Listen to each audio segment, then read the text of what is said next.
No, hello there, ladies and gentlemen, and welcome to another edition of the Mr. Warren Hayes Show. I am Mr. Warren Hayes, and we are going to be talking about professional wrestling once again tonight.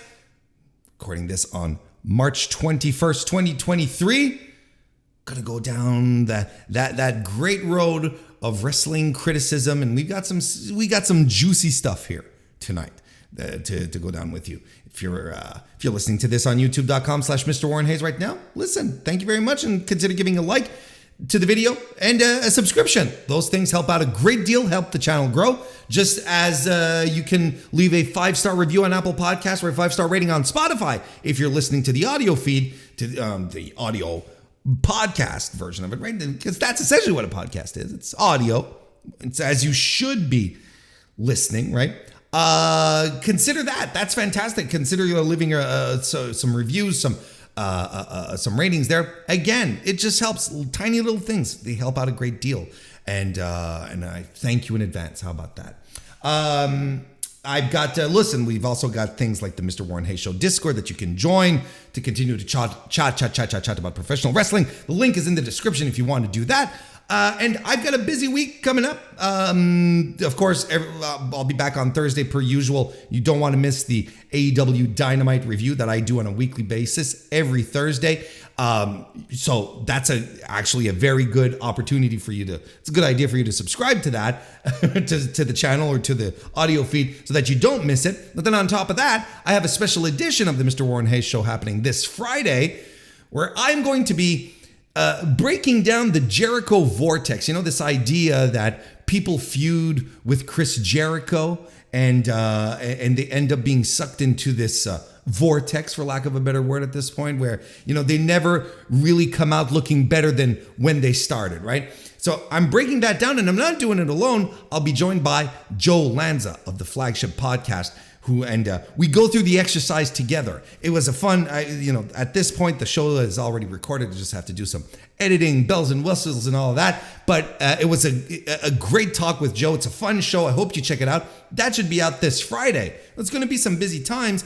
And next week, well, we're on the cusp of WrestleMania and WrestleMania week. So there's going to be tons of previews next week. So look, you just have to subscribe at this point. You got to keep me close. You got to hang on to the best D-list podcast, because you can be part of the A+ audience that I always appreciate and love. So let's do that. Let's do all of that. I appreciate you being here. As for tonight, well, we're going to talk about the New Japan Cup. The finals happen. We have a winner. We're going to be chatting about that. Spoiler alert. So, if you can always skip that for now if you want. We are going to talk about a free agent out there, a reportedly new free agent out there in the wrestling world. And we're going to be one of our favorite staples here on the Mr. Warren Hayes Show. So we got that cooking. We've got that simmering up for you. Talking AEW, talking Charlotte Flair and Rhea Ripley. Let's just get right to it. Thank you for being here. However, as it stands right now, we are going to jump right into the weekly wrestling inspection.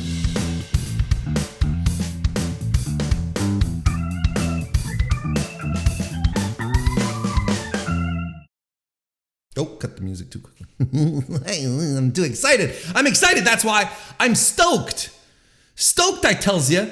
I'm excited to talk about the New Japan Cup, which concluded today. We're going into spoiler territory, folks. So if it's something that, if you want to, if you don't want to hear any talk about the New Japan Cup right now because you haven't caught up yet, you've been staying away from all the spoilers. Well, now is the time to not be here anymore.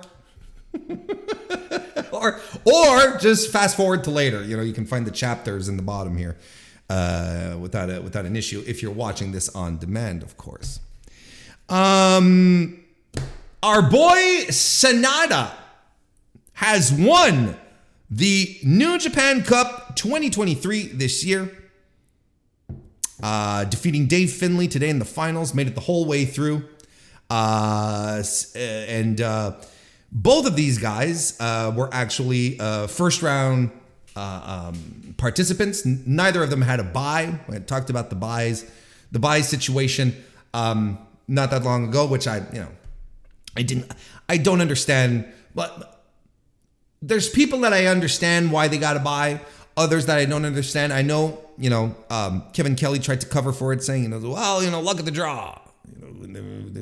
Their names were drawn backstage to get a buy. I'm like, yeah, just make it make sense for me. Do the draw, do anything. But, anyway. So the point here being, David Finlay and Sanada did not get a bye. They wrestled the entire way through and made it to the very end.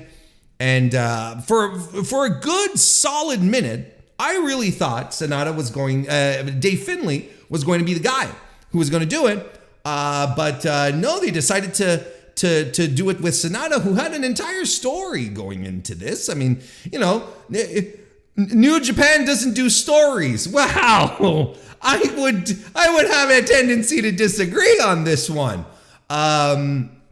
He early on in the cup, he set up his first match. Let's start because that's really where the essence of this starts. His first match in the tournament is against his boy Taichi, right? And Taichi is they're friends. They're good friends, and whenever Sanada and Taichi fight, it always brings something really, really juicy and good out of Sanada. He's always, I don't know what it is. Well, probably because they're friends and so they have good chemistry and they're ready to, just work with each other like really, really well. But it always brings something good out of Sanada. And they had a fantastic opening match on to kick things off. Then moves on to Kenta, does Sanada, in one of the worst matches of the cup, and at that point I'm like, well, there's Sanada again, right?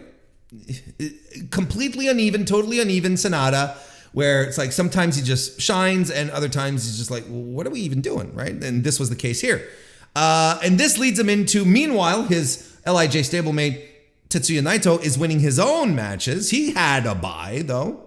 No, he did not have a bye, excuse me. He defeated El Fantasma, Chase Owens, and made it here. And in the lead up, they have the multi-man matches, and, at the end of the matches, they're not necessarily, super chummy. Sanada's always being, the straight-faced guy, and Sanada's giving him a side eye. You're like, okay, there's a little tension here, but it's not unusual for the LIJ guys to fight each other. But we get to the match. Sanada wins. And he decides, he's like, I hit the bricks. I'm out of here. I'm leaving you guys to join Just for Guys, which are now, the stable of Taka Michinoku, Taichi, Yoshinobu Kanemaru, and Douki, which will now unfortunately be known as Just Five Guys. I'm not making any burger jokes because that's not the point. I'm very, very, very disappointed because my Just for Guys bit is now dead thanks to Sanada. And it gives, I have heat with Sanada now. Because I think I really enjoyed calling them Just for Guys moving forward. I thought it was funny. I enjoyed that bit and I was ready to ride that bit for a while. It was not dead before the turn. It was a good bit. Now, Just Five Guys, which has no rhyme or reason, no significance. Plus, on top of that, this, as if that's not enough, we're going to be subjected to burger jokes up and down, all around, by everyone. They're going to talk about this on podcasts, and they're going to spend like 2 minutes, making jokes about, brioche buns, about, Taichi's delicious little brioche buns.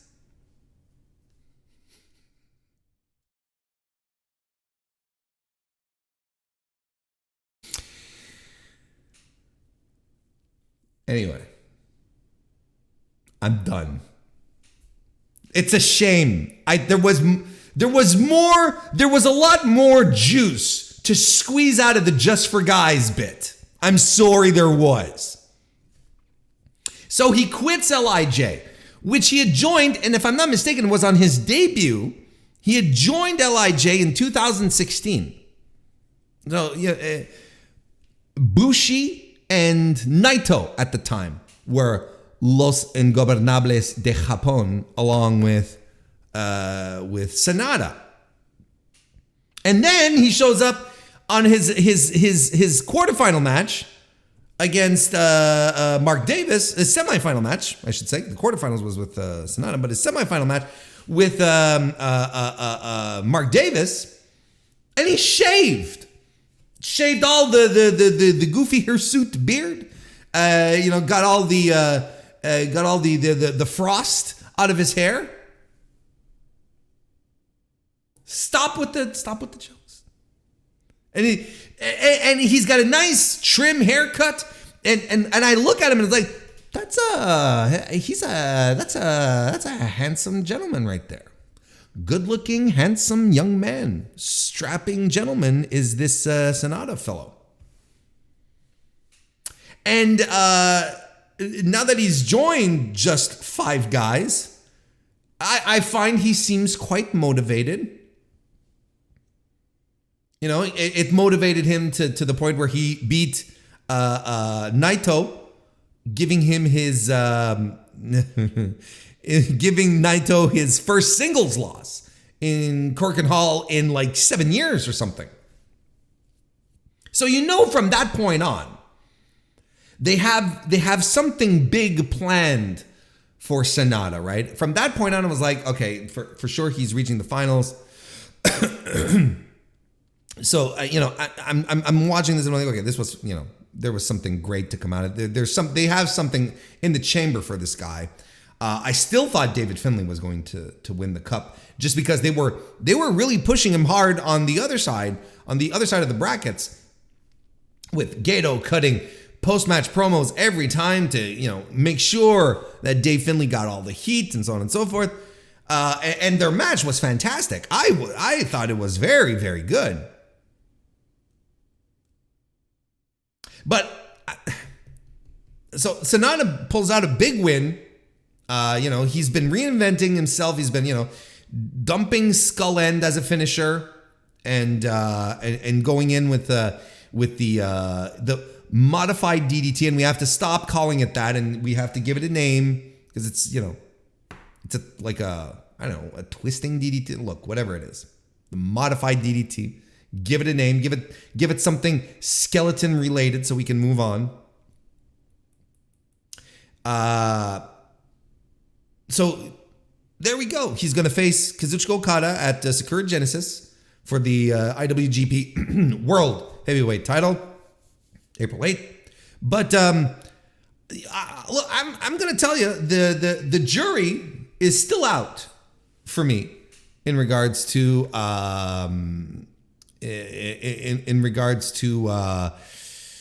Sanada.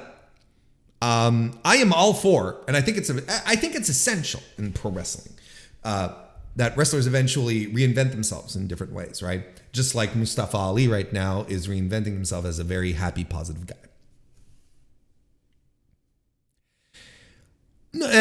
But in all seriousness, I do believe wrestlers sometimes do need a little reinvention to reinvigorate themselves.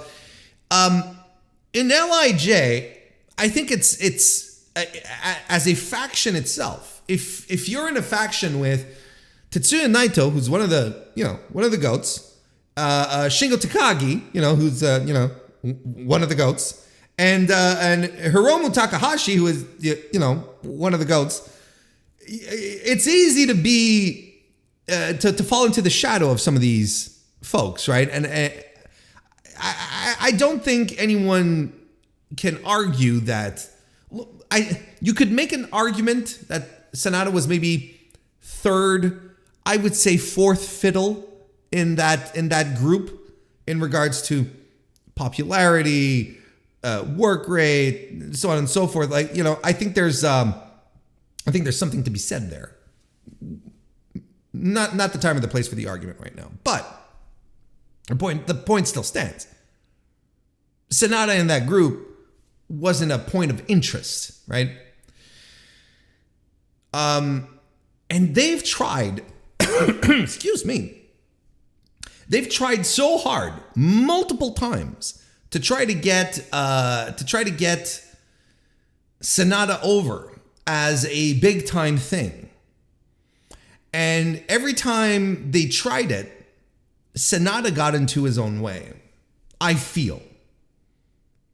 I don't think this is a terribly hot take.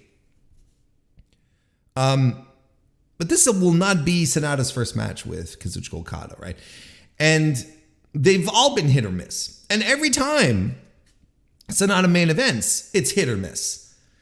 Because sometimes you will get just like, this plodding, I don't want to say lazy, but this plodding, sloppy, unfocused Sanada where you're like, and that's always like the feeling that I get in the pit of my stomach. Now, if we go back in time to maybe 2008, 2019, when I was, starting the podcasting thing, 2018, and we're talking about New Japan and I'm talking about with pals, I'm like, man, Sanada, let's push him. Let's, give this guy the moon, just push him all the way.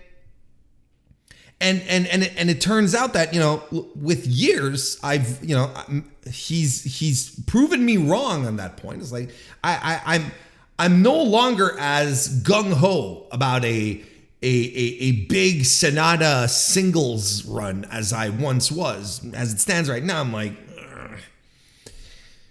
Like I say, I'm on the fence right now. The jury's still out. The WrestleMania jury is still out in regards to this Sanada push. Because I don't know what's I've been burnt a few times before. I feel like he's got something to prove, but like you would argue, hey, everyone has something to prove in pro wrestling, Warren. That's, the nature of the business. But, I also think that he might end up being like, he might just end up like being a bit of a dork again, because he's so, and we saw it in this tournament. It's not as if he had a flawless tournament. His match with Kenta wasn't good. It just really wasn't good. But the times that he's wrestled, but look, this is why I'm ready to give I'm ready to give him a chance out the gate, and let's have this conversation in a few months, a year. Let's see how things go. He seems motivated when Taichi is around. He seems excited. It does bring something out of him, and maybe maybe just the change of scenery, the change of people he has to hang out with, because there's still a fair level of kayfabe when it comes to factions in Japanese wrestling and Puro, right? You won't see faction members hanging out with members of other factions. So maybe all of this will just do him some good. Maybe it'll light a fire. I'll tell you one thing. April 8th, he's wrestling one of the greatest of all time. Again, but legitimately one of the greatest in Kazuchika Okada. A guy who it's practically impossible to have a bad match with.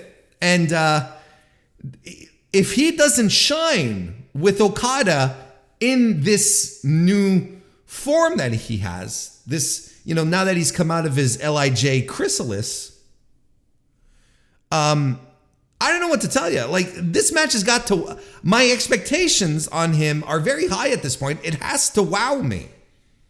If I come out going, well, we got it, Sanada, man, I'm coming through. I'm entering this with trepidation, despite the fact that I'm excited. Does that make sense? Like, I'm excited to see the path he's going to. He's forging for himself right now. The new look, the new stablemates. I'm confident that this will probably do him a lot of good. But And honestly, in the finals, the crowd was into him. I mean, there's no denying that for the Japanese audience, for the live crowds, he's fucking over. People were up on their feet for this match. Well, not up on their feet. They don't usually do that anymore in Japan, but they were loud. They were extremely loud.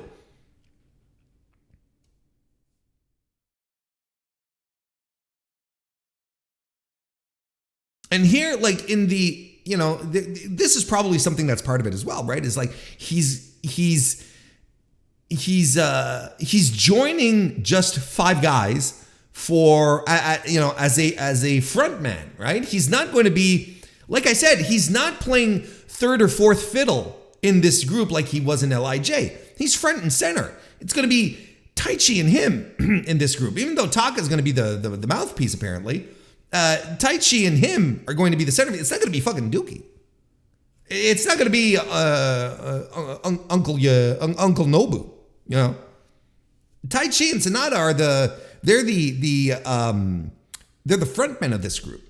So he can't just lay back and be like, well, and maybe this is what he wanted. Maybe this is what he needed to just get that fire lit. Look, I don't know what to say anymore. I think I've went up and down the question here. And Chad is talking about it. He has to be in the he has to be at his very best because the spotlight is going to be constantly on him. It's going to be constantly on him at this point. Well, I don't know. April 8th is going to come up real soon. It's in a couple of weeks. It is Easter weekend here in North America. So I'll be watching. You know what I'm doing on April 9th? On Easter Sunday, I'm going to see Depeche Mode. I legitimately won tickets to go see Depeche Mode. I'm going to be on Easter Sunday. I will be going to see Depeche Mode, and I will have my own personal Jesus.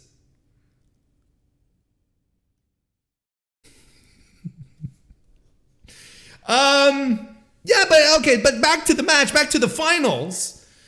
I thought the match ruled. I thought it was great. Fantastic match between the two. Match of the year? No, I wouldn't say that. I think there was another match on this card that qualified as match of the year. We'll talk about it. But this one here, it was nonetheless a fantastic match. He and Dave Finlay, because Dave Finlay's in the same position as him. He's got a lot to live up to here, because Dave Finlay took out Jay White, took all his heat, and they're positioning him to be a top guy in Bullet Club. He's not going to be another Juice Robinson in the group. He's not going to be a Yujiro. He's not going to be a Chase Owens. No, they're putting Dave in here in a prime role. So he had a lot of pressure throughout this tournament as well. I thought Dave had a fine tournament. I thought Dave Finlay had a fine tournament. Made it all the way to the end. And he's, clearly being positioned as a mover and shaker moving forward.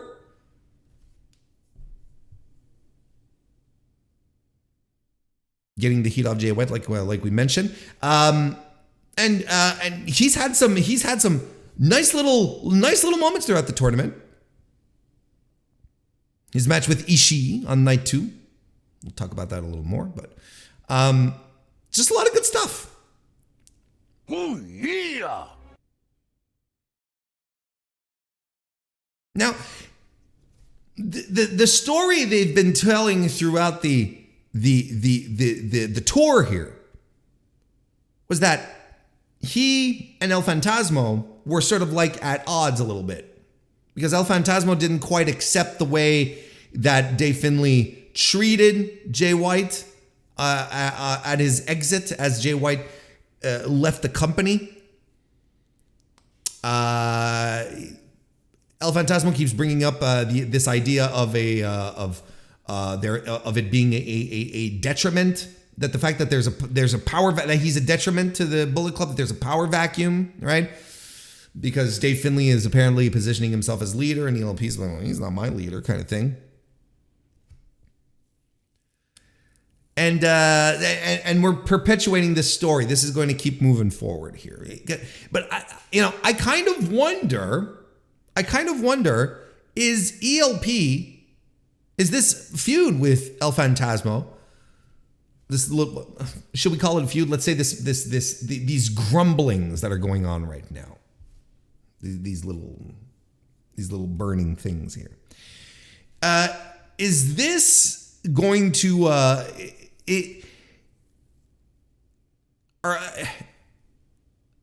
is this going to be a good or a bad thing for either guy? I think we have to be careful. When I say we, I mean particularly Ghetto, on how this is handled. Because ELP right now is, not just right now, period. I find he has much more upside than Dave Finlay. He is much more charismatic. He has much more flair in what he does, much more of a performer. I think he has the natural abilities that Dave Finlay does not have that could end up overshadowing Finlay's work. That might happen, quite frankly, very sincerely, actually. And the fact that there's a power vacuum right now means that both of them are going to be at odds. So there's one of two things that can happen in this feud here if we're not careful. The first one is ELP overshadowing Dave Finlay. Depends what Gato wants to do. Maybe this whole Dave Finlay thing is a red herring. I've said this a couple of times on this very show. I always thought that they were grooming Phantasmo to be the next leader of Bullet Club. He was on a trajectory not too different from one Kenny Omega, who left the group chat, by the way. And he has a lot of the attributes that Kenny Omega has as well. So I really saw that path for El Phantasmo. Well, now we got Dave Finlay in the mix, who's like, no, I'm a hard hitter, I'm a fighter, I'm a brawler, and it's my time, and he's got Ghetto to back him up, and the fact that he has Ghetto to back him up is probably indicative, right? But we never know. Ghetto is also, he swerves, it's fine.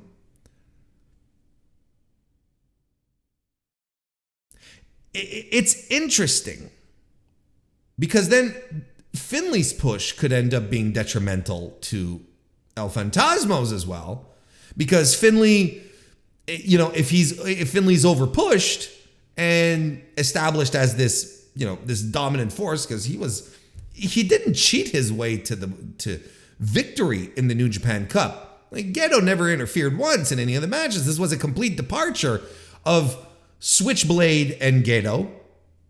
Dave Finlay and Ghetto doesn't get involved.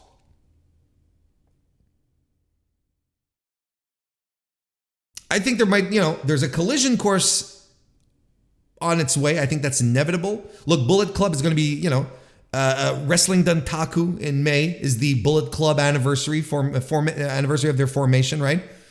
So I think it's fair to expect either a match between the two or some type of significant event happening there in regards to Finlay and ELP and the rest of Bullet Club as well. I'm very curious to see how this is going to go down.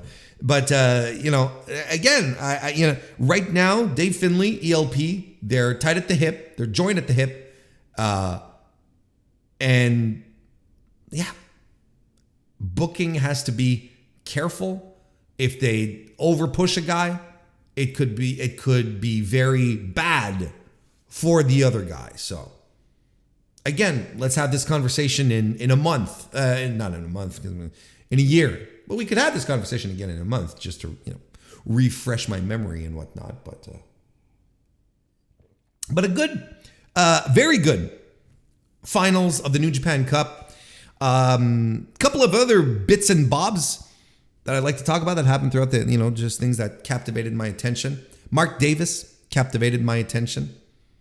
Look, it's incredibly unfortunate that Will Ospreay got injured in such a dumb way. The spot where, he's covered by the floor mats. What are you going to do? Davis does the senton on top. What? It was just a dumb spot to get hurt on. But that's usually how a lot of injuries in wrestling happens. And that's how they happen. It's just it's dumb luck. Unfortunate luck. Got his shoulder dislocated. Not just a dislocation. He's out for a while. He's not going to be at WrestleMania weekend at the Impact show. Hiroshi Tanahashi offered to fill in for him. So that's something. But Ospreay's out. As long as Ospreay's out by Forbidden Door, until Forbidden Door, if he's back by Forbidden Door, Jesus, that was hard to say. As long as he's back by Forbidden Door, especially if I get tickets. But it's incredibly unfortunate, like I said, that Ospreay got injured. And I'm convinced that I'm convinced Sanada was going forward regardless. When I look at the path that Sanada was on, because Sanada was supposed to fight Will Ospreay. I would assume he was supposed to fight Will Ospreay in the semifinals. And I don't think the booking was changed because Ospreay got injured. I think Sanada was supposed to go over Ospreay to continue to establish the fact that, okay, we're turning this guy into a big time player, right? Going over Ospreay would be a big time victory for Sanada at this stage. So I don't think the booking plans were changed just because Davis got swapped in for Ospreay. But boy, oh boy, did Mark Davis have a time to shine in singles competition, right? I fell in love with what he was doing throughout the just a couple of matches he was in. And especially his match with Sanada. And, look, you have Kevin Kelly, calling back Stan Hansen, and he's not wrong. But he does shit that Stan Hansen could never do on top of that. I think the comparisons are warranted to a degree. Hansen just was portrayed as being like a badass, just an angry cowboy madman. You know what I mean? Whereas our guy here, Mark Davis, he's maybe not quite as serious. He has that. He often in his expressions and his reactions, he has that over the top wrestling is absurd kind of stuff going, and which is fine. I appreciate it. I like Mark Davis a lot. I just said, but I'm just saying you can compare him to Stan Hansen to a certain degree, because Stan Hansen was just like a badass. I'm gonna come beat you up, all serious, all business. Mark Davis is a professional wrestler, and I mean that lovingly, right? It's not a bad thing, but anyway. The point being here, I thought his tournament was great. I thought it was fantastic. Even a match that I should have hated, a match that I absolutely should have hated, his match against Evil, was phenomenal. And not because of the work rate, but because the shit that happened in that match got the crowd so hype, and it was just so much fun. I was like, this is a great match. But this is why, I think this match is one of these matches where when a lot of people start talking about, sometimes, star ratings can't work. Star ratings can't work because if you were to rate this purely on a scale, as far if your criteria is all about the work and match structure and spots and psychology, and it's not gonna rank high. But when you look at the match in its entirety and the audience that was so into the United Empire beating the shit out of the House of Torture, and I myself was super into it, this match worked on every level. It connected and was great. I want more of that. So even in a match that I should have hated, he was great. His match with Sonata, he was great. And he's just no nonsense, leaning in, beating the shit out of Sonata, and Sonata is responding. He's doing his best to keep up. I thought it was great. One of my favorite matches of the tournament. Great moment to shine by Davis. Like, this really was Will Ospreay saying, Mark, I'm gonna let's just go. I'm gonna go tell Gato I want you to do it. Came back and he did it for his boy. Davis looked great. And even in the match with, and I even think the match with Ospreay was fine, but I think the matches after were even better. I thought it was a lot of fun. Mark Davis, and then I'm like, then I'm running through my brain and I'm like, well, give him singles matches against all the Hosses, all the brawlers. This is what I want at this point now. This is great. Shota Umino also, I think, is a point of discussion here for me anyway. I'm warming back up to the Roughneck. Shota Umino. I'm warming back up to him. I think he had back-to-back bad matches. The match with Naito a couple of weeks ago in the main event, and then Yujiro on the opening night. I was looking at that, I was like, oof, man, what is going on? I talked about it with the Naito match, and I talked about it with because I covered the first few matches of the Cup. And I said, look, he opens up his first match with Yujiro, and it's a stinker.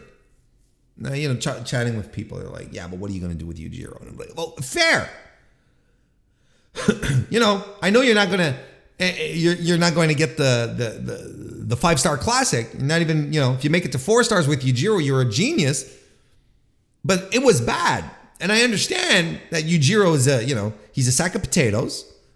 What are you going to do with, what are you going to do putting him with a guy who is still very inexperienced, not green, inexperienced, that maybe doesn't exactly know how to carry a guy, especially a guy who is a veteran to his eyes. I don't know what kind of weight Yujiro throws around backstage. I don't know. I would assume that if he's pals with Dick Togo, you don't go start shooting on him. But his tournament outside of the Yujiro match, that was good. It was fun. I think he had a fun tournament. Definitely noteworthy. And the build to his match with Finlay was great. On the undercards leading up, where they just wanted to kick the shit out of each other. They just hated each other. And I like this because, this has the makings of a down and dirty feud with Finlay, something that they can go back to moving forward. And if the New Japan Cup this year was under the banner of let's push some new faces, let's get some of the old guard away and get some new faces moving into the consciousness of the fans. Well, this is a feud from these new faces. Look, Dave Finlay is not a new face, but he is in the midst of the biggest push of his career. We have never taken Dave Finlay. Let me say that again. We have never been expected to take Dave Finlay as seriously as we do now. Shota is in the midst of a push as well as one of these young new guys that New Japan is ready to lean on to move forward. So this is a fresh feud. And if they want to add some animosity, they want to add a level of anger and frustration and just bile to it. They can't stand each other. If all they want to do when they see each other is just beat the tar out of each other, that's fantastic. Keep adding on to it and onto it and onto it. But I think I think there's a seed here and a good one on top of that for some long-term feuds that will create returns down the road as these guys continue to climb the ladder, establish themselves as top acts. We'll be able to go back to these initial matches here in the Cup and be like, look, this Dave Finlay and Shota Umino all started in the 2023 New Japan Cup. That's how they this is where we're at now. Years and years, whatever. I'm all for it. This is good stuff. Shota had a very good tournament. I'm warming back up to him. He was capable of winning me over once again. We got all sorts of little bits and bobs of news that popped out, especially after today, the finals. Robbie Eagles is joining TMDK. Well, hang on. Even before we talk about that, we have to mention the excellent match that Hiromu Takahashi and Lio Rush had on the finals, the semi-main event for the IWGP Junior Heavyweight title. Match of the year. Just an excellent piece of professional wrestling with intensity, drama, fucking hot crowd for this match. The best Lio Rush has been in a long, long time. And look, I know that the retirement meme is what it is with Lio Rush, right? But I remember when he announced his first retirement, which is weird to say, but when he left WWE, right? If I'm not mistaken, once he left and he announced that he was done with wrestling, I tweeted to him, which I don't often do with wrestlers, and I said, this is a shame. Because the world of wrestling, no, it's when he came back. It's when he came back after that, that little retirement. I told him, I'm glad you're back. The world of wrestling is better off with Lio Rush in it. And I really believe that. And he's been, it's been a twisty-turvy road he's been on. But when I see what he does in a big match situation like this, big crowd on an important night for New Japan, the Cup Finals, against Hiromu, and he's dragging the good shit out of Hiromu at the same time. I stand by what I told him. The pro wrestling is better off with him in it. Because if this is what he does, if this is what he's still capable of doing, and he's doing it on this level, and he's not just doing spots for spots' sakes, he's investing himself, he's creating a story. This was an extraordinary piece of pro wrestling. It's a match of the year for me. Absolutely a match of the year candidate. I loved it. I loved every second of it. And that final stretch, that final third, not even the final stretch, the whole final, 6 to 7 minutes of this, of the match was just extraordinary. You have to go back and watch it if you've watched it, and you should just make time out of your day, seek this match out, subscribe to New Japan World, and watch it. It is that good. Trust me on it. This is one that you need in your chamber moving forward. And like I said, he was able to drag the good out of Hiromu at the same time, which is also a good thing because I'm on the record. I said it here. I felt like, however, he's over the past couple of defenses, he's been proving me wrong. But I felt like Hiromu had been phoning it in for a while. There was a formula to his matches, and it was I kind of saw through it and was starting to bother me. But Hiromu's another guy that I feel is reinvigorated. He's been having all sorts of different types of competition. the Noah crossover, him wrestling at Muda's final bye adios show, and then the match that his match with Sho, and then his junior festival. I feel like Hiromu is reinvigorated himself. With the injuries and everything that's, his back and whatnot, his neck. We're never going to get the truly, suicidal tendencies Hiromu that made him who he was. That ship has sailed, because otherwise, then he will absolutely die in the ring, and no one wants that.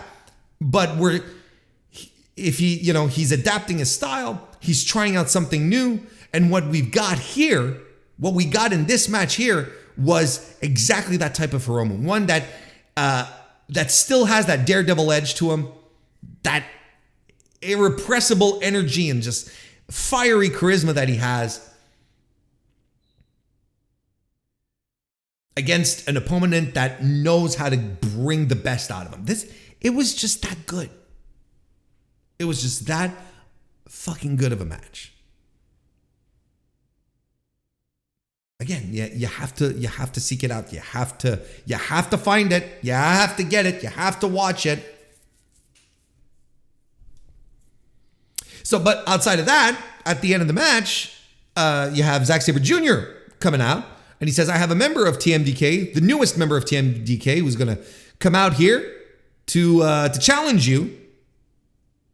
And that newest member is Robbie Eagles, who is leaving Chaos because Leo Rush jumped the queue. Leo Rush was a member of Chaos, affiliated with Chaos. And, Robbie Eagles is like, "Look, I'm sitting over here. I'm in Australia. I'm doing nothing. And I'm seeing you jump the queue." It's like, "No, I'm done. I'm done with this." Sloppy Shop Okada strikes again. Sloppy Shop Okada strikes once again. I don't know what to tell y'all. It is, since Shinsuke's gone, Chaos has been a breeding ground of discontent. Will Ospreay, Jay White, who am I forgetting? There's someone, Robbie, but I'm forgetting someone. Look. Sloppy Shop, Kazu. What are you running there? So he's the newest member of TMDK, which I think fits perfectly, in the frat boy group that they're setting up here. Also, we're going to be getting probably Aaron Henare versus Shingo for the King of Pro Wrestling title. That'll be coming up undoubtedly. Aaron Henare, who also had a very good tournament, although shorter than many others, had a great match with Shingo, no surprise, but ended up pinning Shingo in the tournament. Naito challenged Great O'Khan for the Rev Pro British Heavyweight title. So I don't know if they'll be doing that match in Japan, or if this is going to be something they'll be doing in the UK. And House of Torture also challenged Strong Style, the trio of Minoru Suzuki, Ren Narita, and El Desperado for the 6-man titles again. And, I fear we're going back to square one on this one. These are just some bits and bobs that came out of all of this, leading us into Sakura Genesis on April 8, just a couple of weeks, 2 weeks. And overall, I thought the New Japan Cup was pretty good. Not a blowaway tournament where, it's like, you where you lose your mind over anything here. Look, I'm glad they returned this to a smaller field. I think it was a much more, the tournament was a little more expeditious. It was a lot more fun to watch. I was ready to cover it much more with enthusiasm because the field was so small. we had huge brackets over the past 2 years, and I'm glad it felt more focused. Felt like the guys in it mattered. You don't have fucking Bad Luck Fale in there. You still had Yujiro. Fucking Yujiro. But it was fine. Like, there's a lot of positives to it. A lot of focus on the new faces. As I mentioned, Finley. Sonata's not a new face, but a refreshed face. Shota Umino. Aaron Henare got a big win. A lot of faces that you're not necessarily used to seeing moving forward in these tournaments. Mark Davis. So it felt, there was a little unpredictable aspect to it, which is good. Not that predictable is necessarily bad. Even if, it's not a necessarily bad thing when things are predictable. Sometimes it's not about the destination, it's about the journey. But, sometimes you're like, well, Naito's going to go forward. Naito's winning. But no, Naito got knocked out.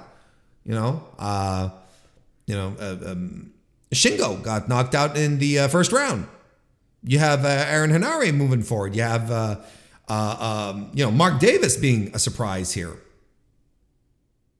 Shota knocked out Zack Sabre Jr., another guy that we're used to seeing. Tournament Zack is absolutely a thing. Well, Tournament Zack didn't show up this year. So,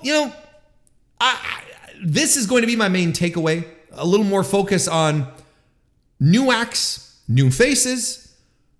They seem to want to continue establishing, New Japan, they want to continue establishing some new talent moving forward because they know some of the older guys just aren't going to be around anymore, aren't going to be around as long. So this was a good showcase for that.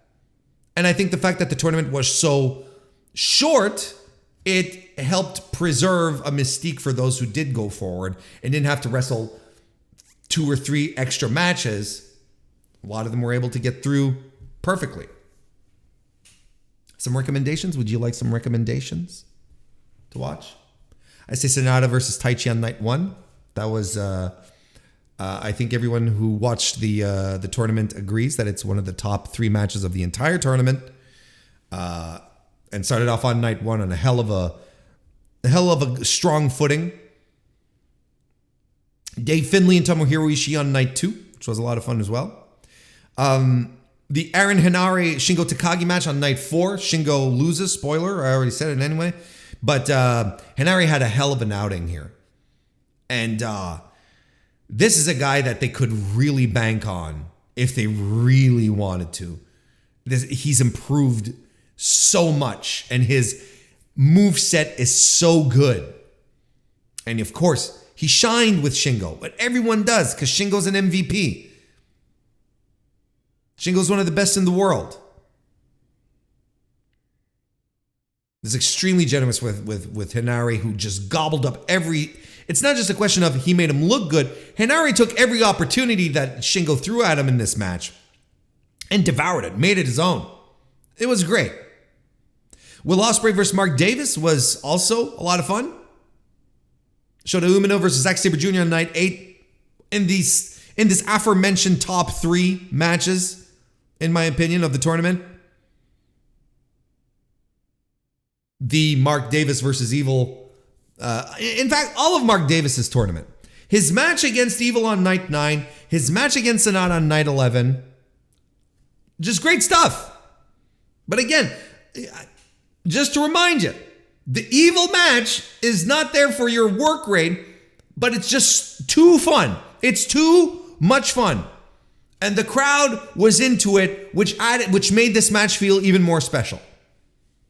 It's not your work rate spectacular. It's it's an 11, 12 minute match. It's not going to ruin your day. You can sit down, at lunch, fire it up, eat it with your hoagie, with your with your dessert cup, your juice box, and then you can move on with your day. But you'll enjoy it. So now Mark Davis, night 11, night 11. I keep saying 9/11, but then night 11, which which was fantastic. And of course, the finals, I thought the finals were great. But if you're going to watch the finals of the New Japan Cup, you are going to do yourself a favor and you are going to start by watching Hiromu versus Lio Rush. And frankly, between you and me, that was a tough act to follow for Sonata and Dave Finlay. Because that crowd was molten for Rush and Takahashi. Molten. It was a great crowd throughout. But man, that was a tough act to follow. And Sonata and Finlay did great.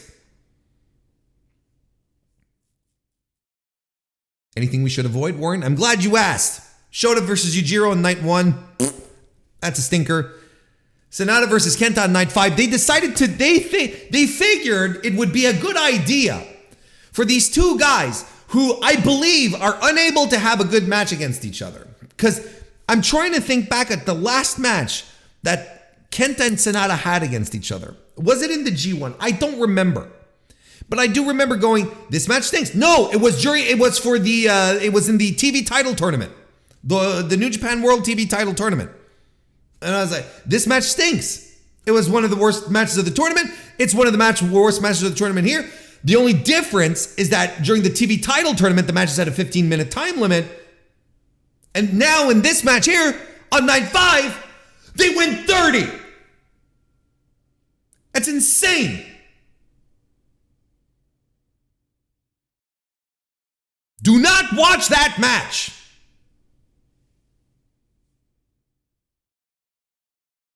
You can also avoid Evil versus Jeff Cobb on night 7. But those are really like we're talking bottom of the barrel, just like skip. Folks, there is a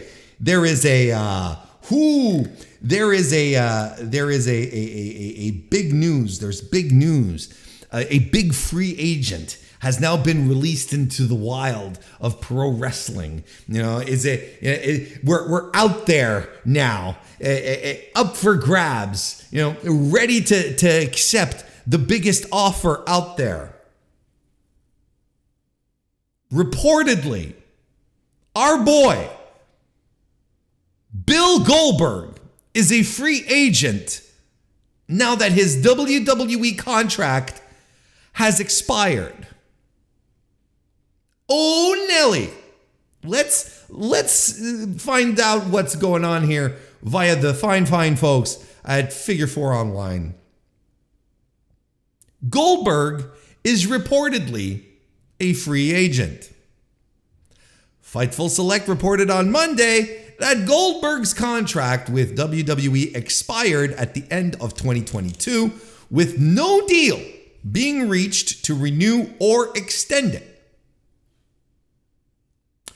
Goldberg last wrestled for the WWE at the Elimination Chamber event last February, losing to Roman Reigns in a match that was for the WWE Universal title.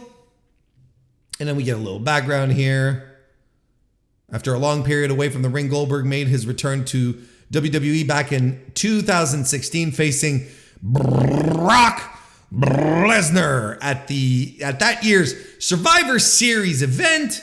During his latest run with the company, Goldberg won the WWE Universal title not once, say it with me now, twice. Once in 2017 by defeating Kevin Owens, and a second time in 2020 defeating The Fiend, Bray Wyatt. So listen. So, hey.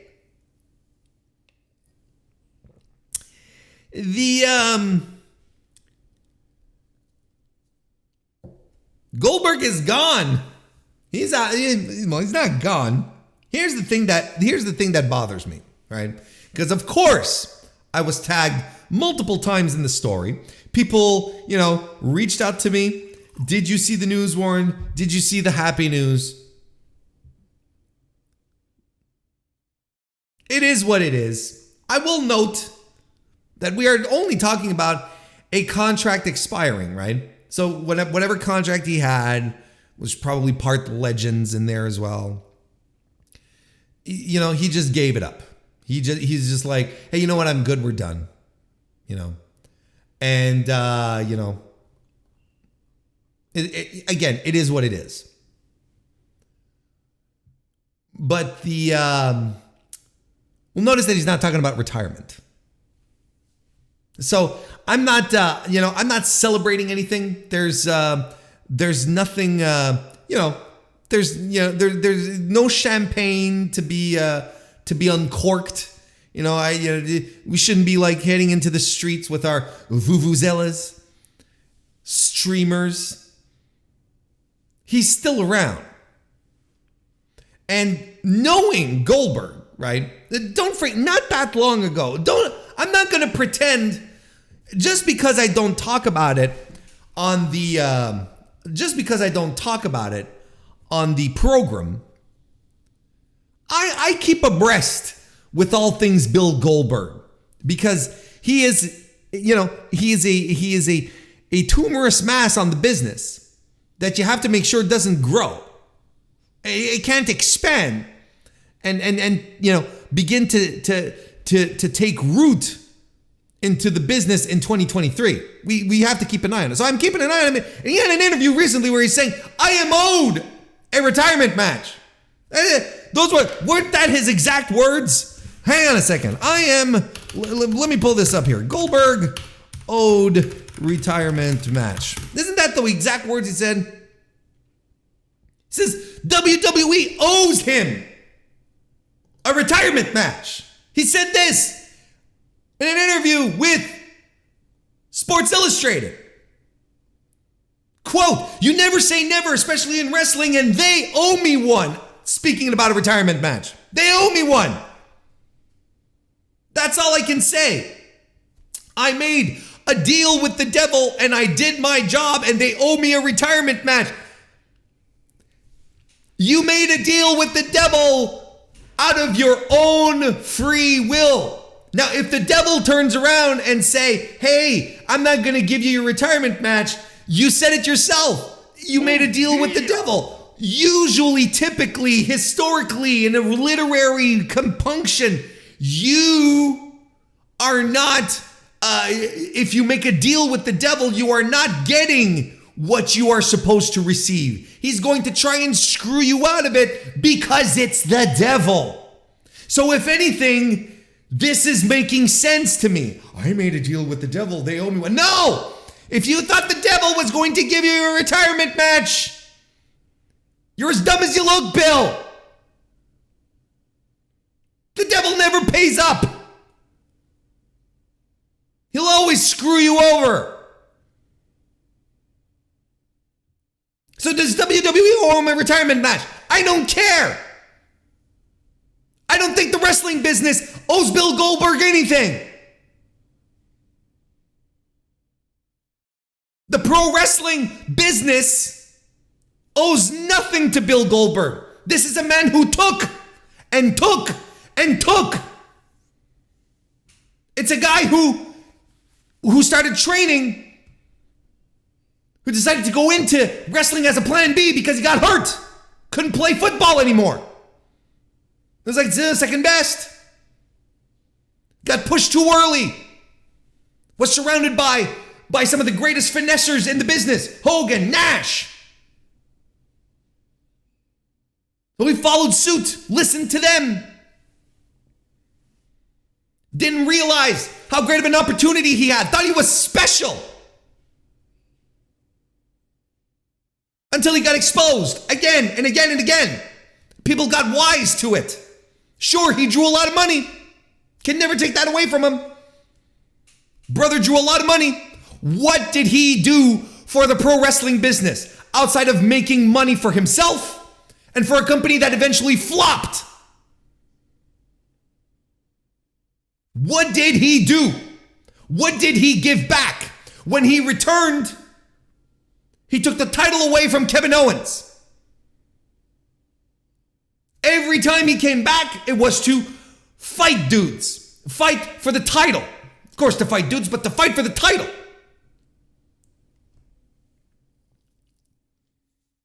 back when The Fiend is at its height, and he's no-selling The Fiend. I'm not afraid of it. No. He's injured dudes. He's injured Brett. I don't have to run through the litany of bullshit that Bill Goldberg has put wrestling through. Pro wrestling does not owe Bill Goldberg anything. Not a single thing. WWE doesn't owe him a thing. It's not WWE that, I was talking on Twitter with Suit Williams, contributor over at voicesofwrestling.com. And Suit says the greatest thing about the modern run of Bill Goldberg is Vince finally figuring out how to book him. It's enough. I can't. There is nothing that this business has to give to Bill Goldberg, because all he has done is take. He's never put over the young guys. He's only lost to champions. Wasn't it with Drew McIntyre? I feel like this was a pretty good rant that I had when he was fighting Drew McIntyre, and he had this interview, and he was saying, well, I kind of feel like I'm paraphrasing, but I kind of feel like I'm a litmus test for, guys who want to be at the top. If they can beat me, then they're really at the top. I'm like, Jesus Christ. For a guy who is known for one thing and one thing only, and that is his winning streak, his kayfabe winning streak, completely artificial, put together by his booker, smartly booked at the time, but never rose beyond that, never proved that he was anything else than the streak. Bill Goldberg will always be the streak. That's it. He's returned nothing, never given back anything to the business. A business that for years he loathed, that he did not like. There's one thing that he has in common with Vince, it's that. Hates pro wrestling.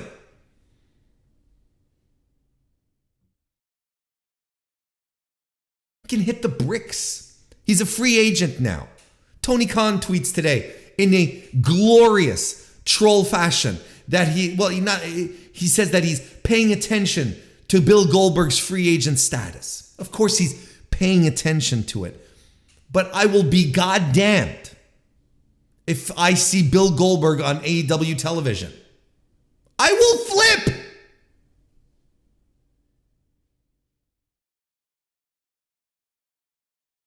What does he have to bring? He's got nothing to contribute.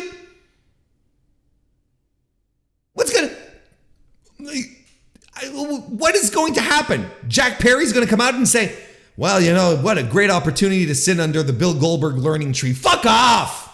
No one's going to say that. Who's ever said that? This Goldberg has nothing to give. He takes. He's a leech. He's a tumor.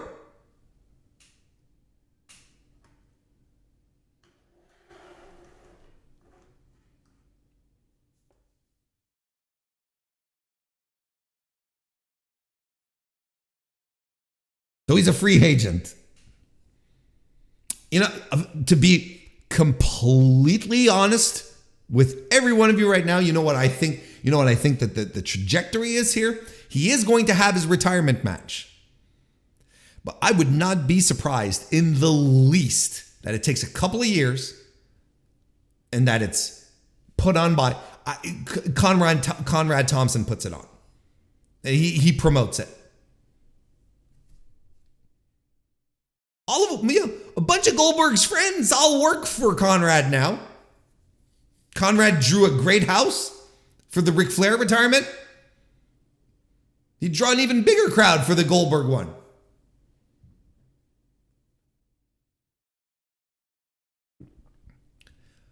This is one thing that I'll tell you. If Bill Goldberg gets a proper WWE retirement match, but Kurt Angle never did,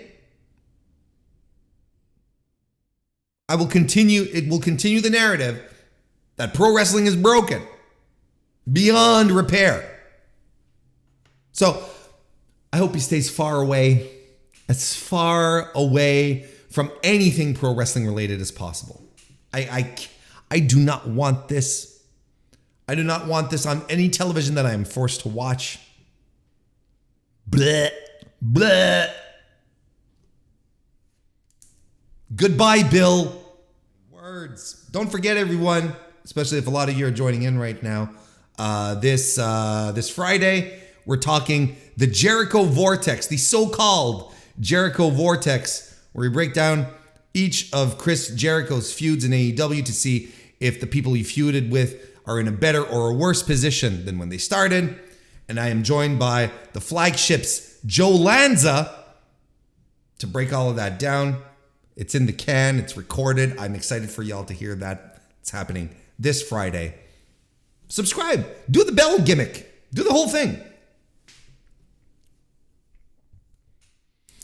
AEW House Rules happened this weekend. It is the very first AEW House show that was booked after being announced a few months ago that they were doing this. Happened on March 18th, specifically in Troy, Ohio, at the Hobart Arena. Everything that is reported at this point that I'm speaking right now, the words that are coming out of my mouth is that every ticket for that show was distributed. Did I say sold? I said distributed. They had a packed house. By all intents and purposes, this show is a success. I think the only problem is that Hollywood Haley J was booked on this show as a babyface. But other than that, they didn't mince much, right? I mean, it's not the Dynamite setup, of course not. So a show that cost less on production, but they had everyone that people love to see, that people paid to see. Mox was there, and he bled. Come on now. This here, that's a big deal. That's commitment. You wanna tell me? You tell me who the ace of AEW is. I'll tell you who the ace of AEW is. It's the guy who goes to the house shows and blades on the house shows.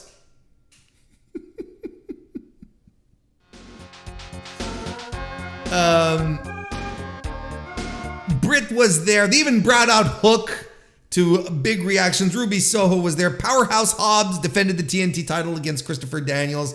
Jesus Christ, they even had Pat Buck wrestle. The greatest moment in the history of our great sport. Pat Buck versus QT Marshall. Are you going to tell me I was cheated out of this match? I will never see this match with my own two eyes? Or are they warming up to something? What are we even doing here? They even set up an angle at the house show for Dynamite this week with Orange Cassidy and Darby Allin and Butcher and the Blade. We're setting up a match on Dynamite, a trios match. And why wouldn't you do this? What does this instantly do? What does this mean? It means the house shows potentially are, in this case, they're important. They're worth something. They're canon. WWE for years, decades has treated their house shows as non-existent. They just, nothing ever happens outside of the occasional event that might happen at a Madison Square Garden show because MSG's special, right? Outside of that, and they're so few and far between. But outside of that, house shows, they just exist in a void. Things happen on the house shows that we never speak of, right? I talked about this on this very podcast when we were talking about the house show potential for AEW, right? So one of the things that AEW could do very differently from WWE is make the house shows matter. Like, I even paused it. I put it out there. Have a title change on a house show. Then you can go back on Dynamite the very next Wednesday and put the title back on the guy or gal who lost it. It doesn't matter. What matters is you did something at a house show that will have a repercussion on the weekly shit. And who cares if no one saw it? If only 3,200 people saw it. You know what? That makes it even more special. That means that in this intimate venue, with this small crowd, something happened that only these people will be able to say, will be able to tell, will be able to say, hey, you know what? This shit happened while I was there. And no one saw it coming because for decades we've been told by WWE that the house shows are just junk. It's just the wrestlers goofing off, but there's nothing special that happens here. Here, something happened that was meaningful and I was there. And then what happens then? You do another house show where people are picking up the tickets. You do something else unexpected that has an impact on Dynamite, on TV. Then what happens after that in the next house show? Well, people are like, hey, you know what? I'm going to buy a ticket to this because something cool might happen.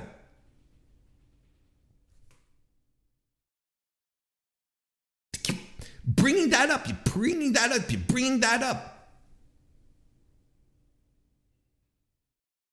And then eventually the house shows just become special.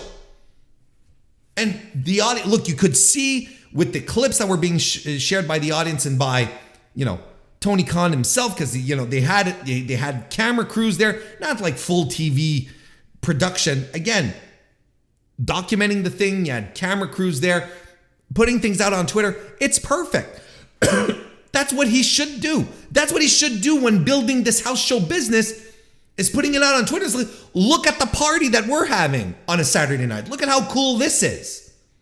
Look at what these people are doing. When we come to your hometown, be sure not to miss it. Right? Like the way this was handled, promoted, and it did look fun. It did look like the audience was having a great time. You had Darby Allin carrying a kid around dressed like him, brought him in the ring, put him on the top turnbuckle, and the kid's doing the coffin drop pose. The kid's dressed like Darby Allin. He's got his favorite wrestler carrying him around the ring, putting him up on, and the crowd is popping for him. I hope in 15 years or whatever, I'd love to hear that kid decided to start training for becoming a pro wrestler, to become a pro wrestler because of that moment. These things are great, man.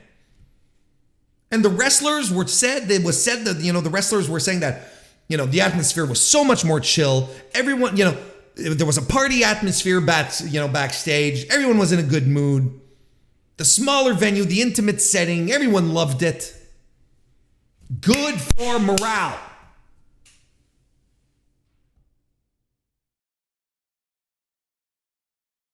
Now, I've seen stuff of people already moving goalposts immediately, instantly. Oh, well, shouldn't they be putting on more of the young ones? Anna Jay was there. Look, Anna Jay, she's nursing an injury. She was taken off TV because she was hurt. She showed up. She wrestled on the card against Britt, right, if I remember correctly. Good. She should get some reps in. Hurt. Coming off of an injury before hitting the big time again. Good. This is what it's for.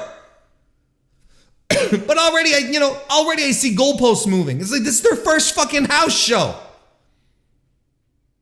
Can we take a step back and just look at what happened and say, you know what? This is an overall positive experience. This is a win for AEW. Let's see how this goes. Let's talk about this when we've got a couple of, when we got a few more in the can. And then we'll see what happens. But it's crazy how the amount of minutia this company goes through, like the levels of scrutiny that it's subjected to, that WWE is not. The expectations are insane. I really don't understand.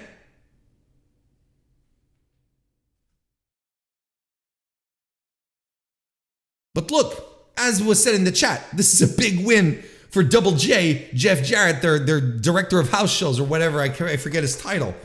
But, this is his doing. And if the house shows continue to be this successful, go for Double J. Good for him. Probably one of the best hires they did if it continues down this path. Next one's going to be in Canada. And from what I understand, a lot of the talent came to this show. A lot of the talent that were on this show are in the Midwest.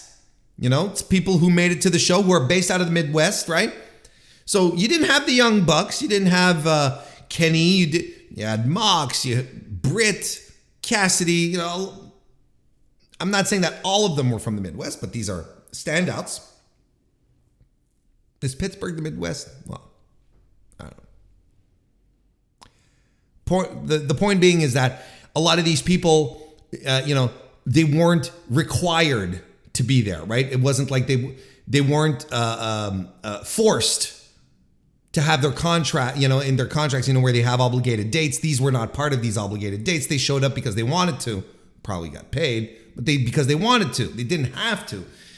I would assume that as we're going along here, the whole crew's going to be up in Canada because they're doing a full strip of shows.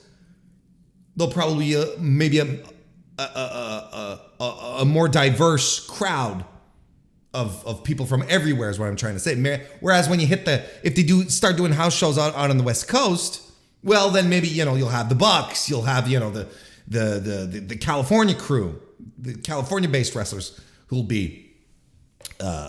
probably be at that show. Probably keep expenses down, because ultimately it will be interesting to see how this develops. Of course, we won't have hard data in regards to the success of house shows until we start getting public reporting on revenue, which, again, AEW would have to go public. It's a whole other thing. But, we probably won't have hard data until many, many years. So, we probably won't know just how successful or unsuccessful these house shows will be. And when I mean successful, I mean business-wise, with revenue and profits and so on and so forth. Will they be moneymakers? Be hard to say. But, from a bare minimum perspective, as holding a show in this town here, you can't deny that this was a successful event. Was it profitable? Did it make money? We can speculate. There's a lot of information we don't have. We'll see. We'll see what happens. Since we're on the subject of AEW business, we have rumors that AEW is going to have a new show on the Turner Broadcasting Network or the Turner National Television, or anyway, under the Warner Bros. Discovery banner. I got this from The Observer last week. Let me read you through it. There's been a lot of talk this week about a third weekly AEW wrestling television show. AEW didn't confirm or deny when asked about this. It is notable that Warner Bros. Discovery had just turned down a Ring of Honor television show, which is why it was put on Honor Club. The story is that would be a Saturday show. In theory, that would probably lead to Friday tapings of Rampage and the new show. AEW did just file to trademark the term AEW Collision, so that is the likely name if there is a new show. As of late, pretty much everything related as of late, pretty much everything AEW related when it comes to streaming has had great declines in numbers, and Rampage is at a low point. Dynamite does strong ratings, not as strong as a year ago, and live gates and pay-per-views are healthy, but pay-per-view is down from 1 year ago. That is what we got from David Meltzer of the Wrestling Observer and the Wrestling Observer newsletter. So yes, there has been a lot of talk regarding this. And there's been a lot of talk about what this means for AEW. And, you know, we're going to put on our hats and just say, let's say this is indeed happening. Let's just say, there's nothing confirmed. We don't know. There hasn't been an official press release. This might not be happening. It might fall through. There's a lot of things that can happen. But let's just say that there is. Let's just say that Warner Bros. Is like, hey, we'd like you to give us another hour of programming in the week. And Tony Khan was like, yeah, what about, I've got this Ring of Honor thing. And they're like, no. What? I don't know what this Ring of Honor thing is. AEW is the brand we want. What do you think that means? Now, I know you guys and gals, the non-binary pals, are smart. You're the A+ audience of the best D-list podcast out there. I know you get this. What does this mean? It means that Warner Bros. Discovery is very happy with their relationship with AEW. I would go as far as to say that Warner Bros. Discovery enjoys having AEW programming on their networks. I would even go as far as to say this. I would say they are very satisfied with their performance, right? You know, I don't think they just want wrestling on their TV shows because they like pro wrestling. I think it's because they enjoy their performance in ratings, ad revenue, ad rates. It sounds to me they're pretty satisfied. And I would say I'm gonna go down. I'm gonna dare this. I'm gonna dare to say this. I would say anyone who has a microphone like this, well, not like this. A lot of people have Yeti microphones. I have an Audio Technica, which is a really good microphone, and I really, really like it. It's a better microphone than most of the, entry-level Yetis. I'm just saying. I'm going to pat myself on the back a little bit for my equipment. Most people who have a microphone like this, who have a podcast, and who are telling you out there, or who have a Twitter account, right? Who like to type out 240 characters. I like to tell you that AEW is in the mud, in the pits, and that Warner Brothers doesn't like them. They're full of shit. And we have to stop this discourse. This is something that has to end. Because from the beginning of their relationship to right now, every sign points to Warner Bros. Discovery. The new owners, just like the old ones, the new owners see value in AEW. Is Rampage doing mind-blowing numbers every Friday night? No. Is it in the mud as to where it used to be? Yes. It's not, but it's not dismal. We're not doing Impact on access numbers. And regardless, access is still satisfied with the numbers that Impact is doing. So if you look at the numbers that Rampage are doing, you might look at this in the lens of, modern day television. You might be looking at, SmackDown, which is on network television, not cable, but free over-the-air TV, you might be going, oh, they're in the mud.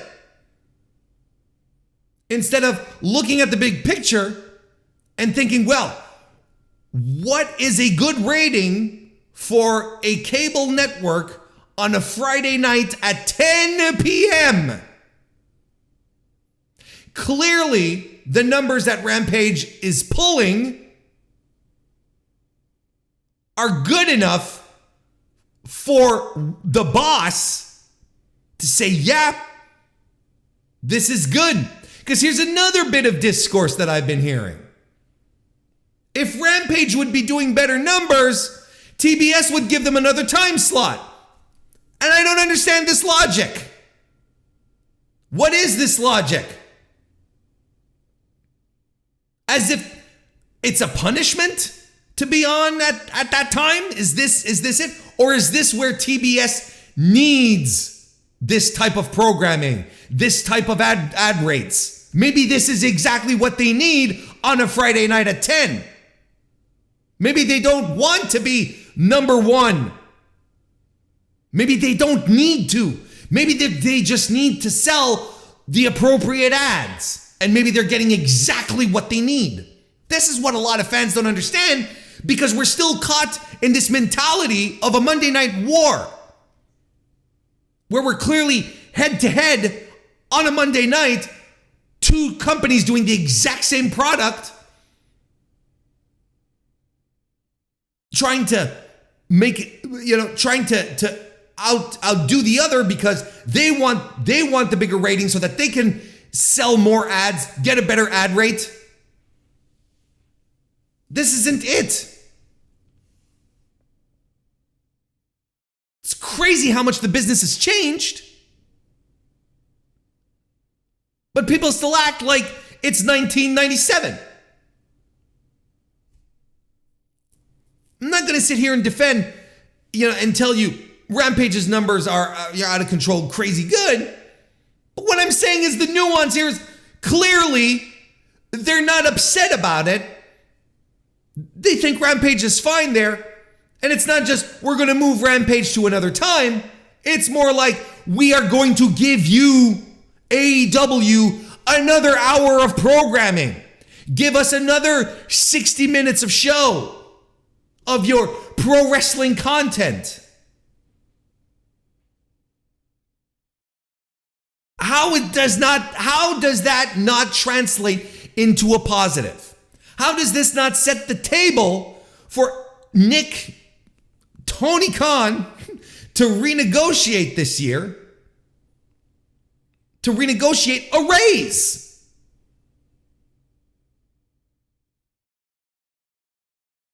This is absolutely what we should be expecting at this point.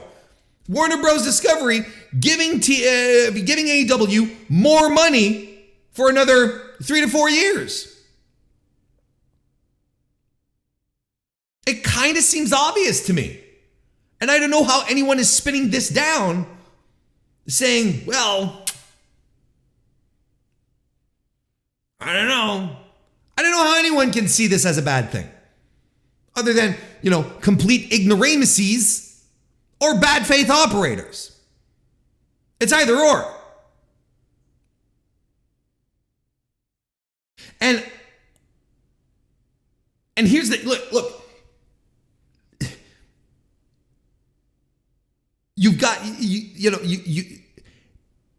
Tony tried to give them the ROH show, and they said no. And if they say yes to an extra hour of programming, what do you think that means? That they have faith in the AEW brand. I think we're building something here. We're not going to dilute it by adding another wrestling company with another name. Again, from a network perspective, from a broadcasting perspective, that makes sense. So it's not that they don't want more wrestling, they want more AEW wrestling specifically. And anyone who is out there saying they're overexposing the product is, again, bad faith, is doing this in bad faith, or is a content creator. Because I cannot imagine a wrestling fan or an AEW fan, a fan of All Elite Wrestling saying, man, I can't believe my favorite wrestling promotion is getting another hour. I can't believe it. What a bad thing. I'm going to get more of what I like. Blah, blah, blah, blah. That doesn't make sense to me. These are pundits trying to make themselves sound smarter than they are by saying, do they risk overexposure? WWE for years has been putting out 7 hours of programming per week, and I have never heard anyone say, boy, WWE sure is overexposed. What is this nonsense?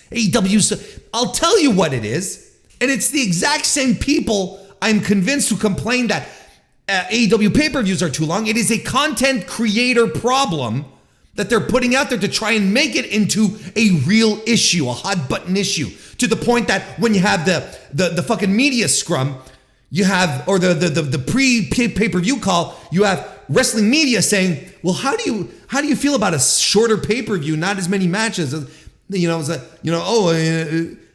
Why does the pay-per-view length matter? It doesn't. Not to AEW. It matters to wrestling journalists, wrestling pundits, reviewers, people who cover it, people who take it upon themselves to cover everything. Then they're like, not another hour for wrestling. It's a content creator problem. It is a made up issue. It's not real. It doesn't exist.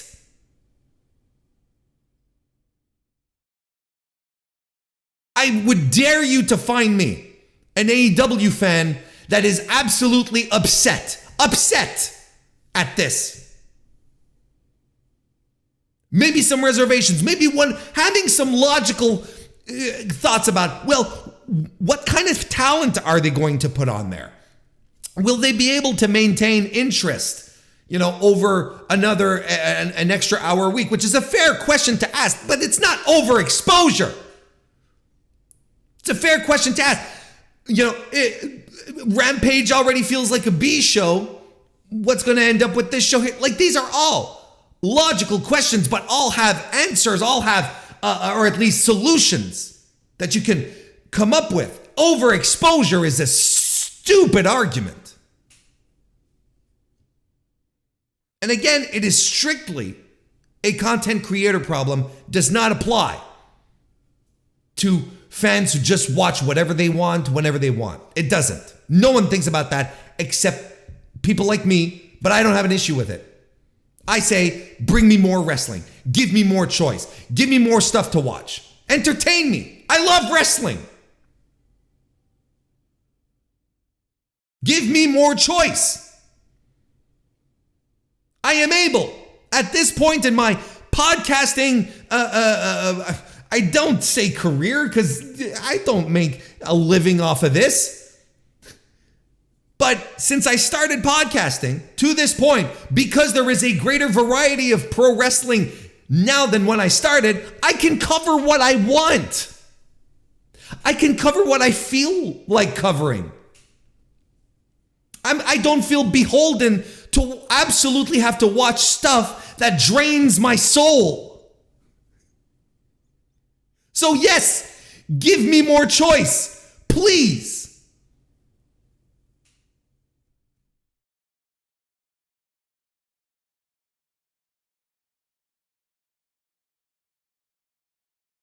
There is not much we can say more than what we're saying right now in regards to the success that AEW has been.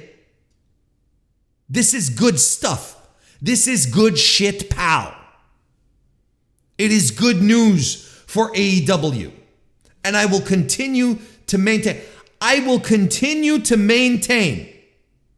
That regardless of how things go and the negotiations happen, the presence of AEW on national television in the United States is an impediment to WWE getting a better deal. I am convinced. You know, you had the thing a couple of weeks ago. I don't remember if I talked about it here on the Mr. Warren Hayes show proper, but a couple of weeks ago, you know, you had those economists coming out. Merrill Lynch, can't quite remember. I think it was Merrill Lynch coming out and saying, you know, they expect, although they're always very conservative when it comes to WWE, don't get me wrong, but they were saying they don't expect SmackDown to be renewed at a higher price because the ad rates aren't great.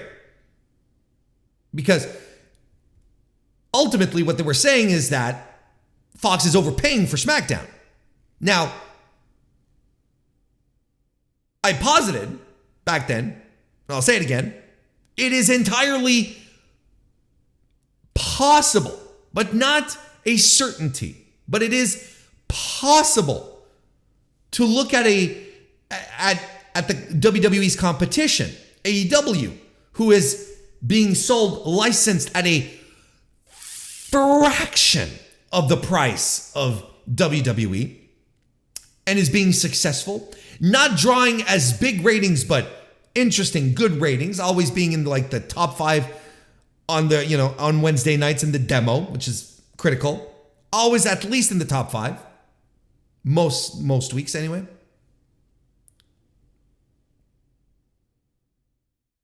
You have those.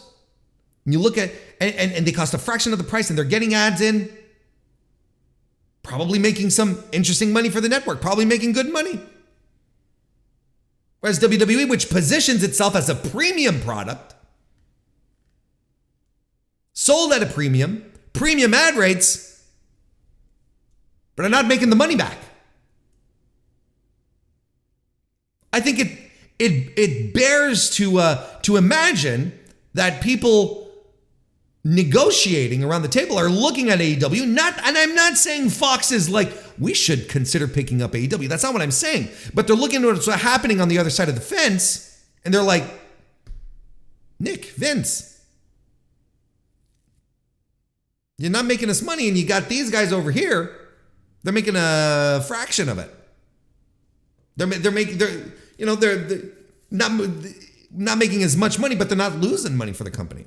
They're making money for the company. And they're worth a fraction of what you guys are worth. I wouldn't be surprised if that is a little bump in the road for the negotiations, a little something that WWE has to contend with. That they have, you know, again, not suitors, but a little extra competition there. A little something that might have networks reevaluate what WWE truly is worth.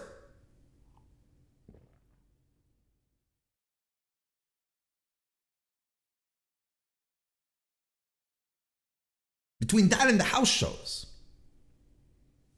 I don't know how anyone can sit here and say AEW is dying, AEW is in the mud. Business-wise, things are going well. Could we use more growth? Yes, absolutely. But every metric that is significant to a network is good. It's good everywhere. And the company's doing good.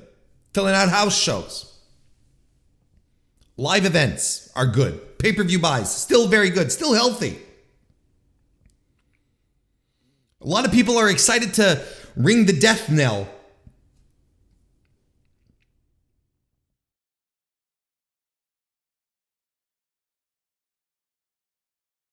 And I'm really sick of, I might as well segue into it. But I'm really sick of,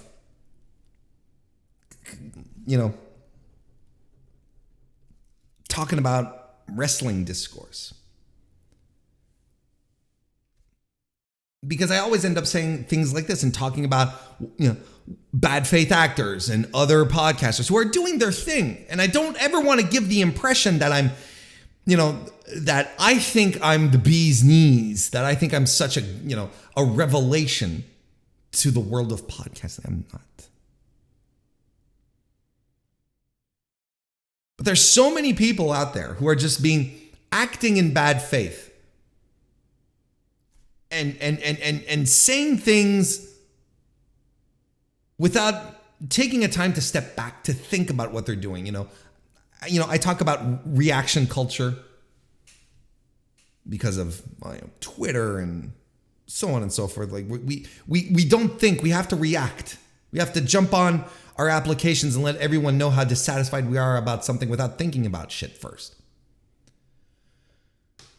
And I tire of these conversations, and I tire of online wrestling discourse, because we never have a chance to really talk about wrestling.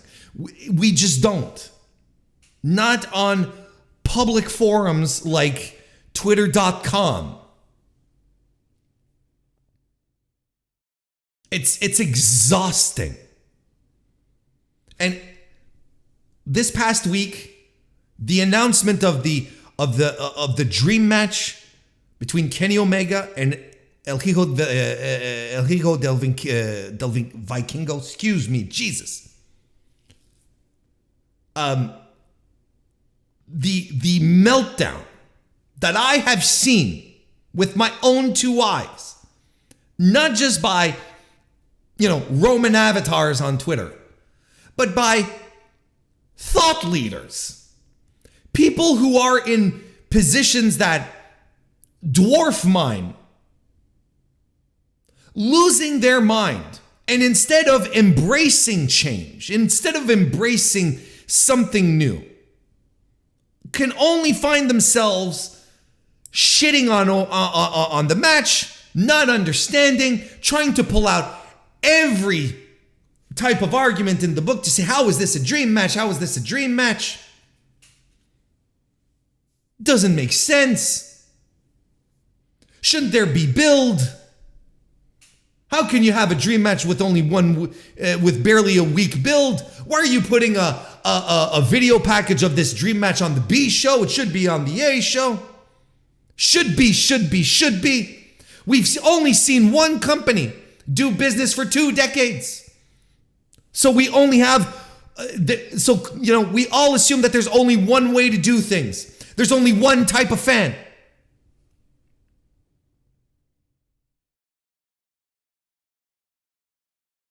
This is bottom barrel analysis that is out there. This is nothing significant. It is nothing to elevate pro wrestling in any way, shape, or form.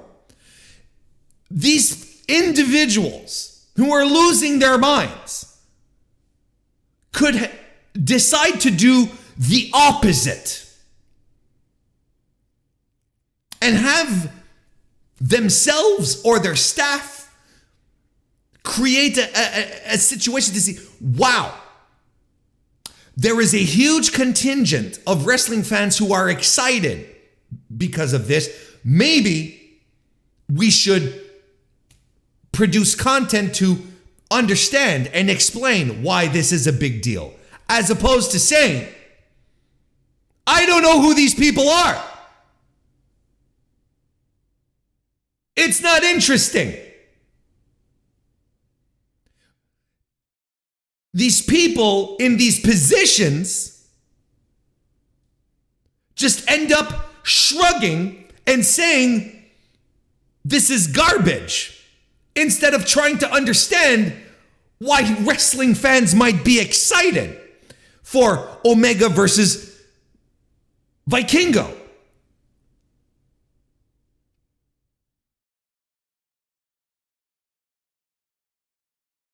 No, we're gonna take the absolute lowest road,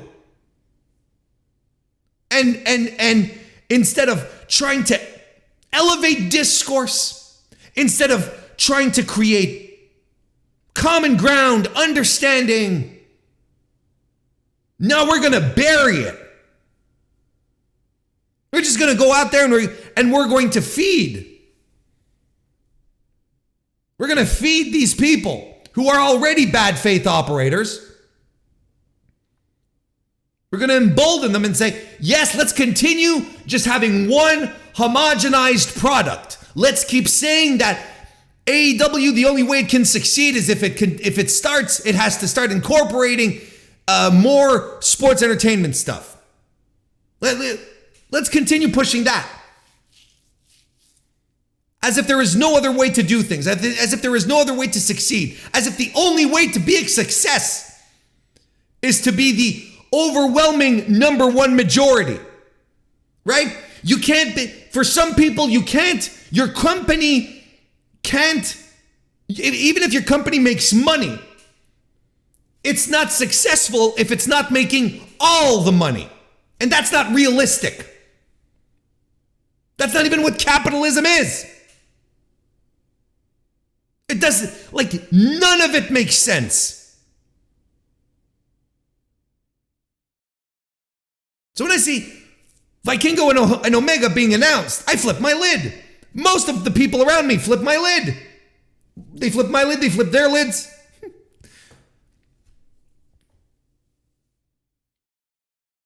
But I can't take this anymore.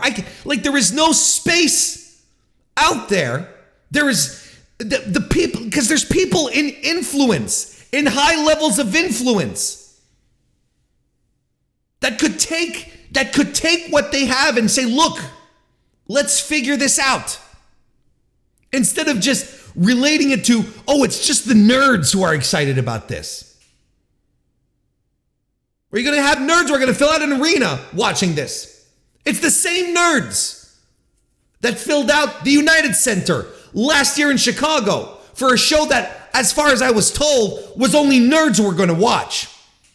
That turned out to be one of the most successful pay-per-views last year and one of the greatest pay-per-views ever put on. No, it's just for nerds. It's only nerds who are going to watch Omega and Vikingo. I disagree. And we have to stop this shit. But I'm not going to stop it. There's no way I'm going to be able to stop it. I'm exhausted with online discourse regarding wrestling. No one talks about wrestling. No one talks about the sport, the athleticism, the storytelling, everything that composes a wrestling match. No, everyone reacts. No one researches. No one thinks. What has happened to curiosity and discovery? Why do we need everything spoon-fed? Are we fucking morons? I'm not a fucking moron. I don't expect to have everything spoon-fed to me. I don't. Even though I mess up the expression, I'm still not a fucking idiot. I'm just old.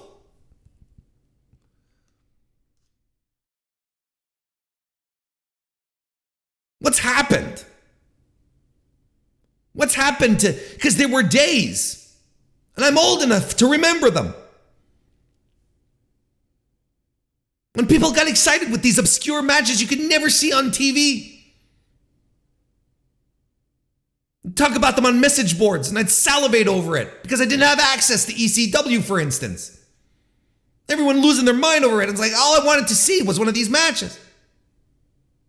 I wanted to see for myself. I wanted to see what was going on in Japan.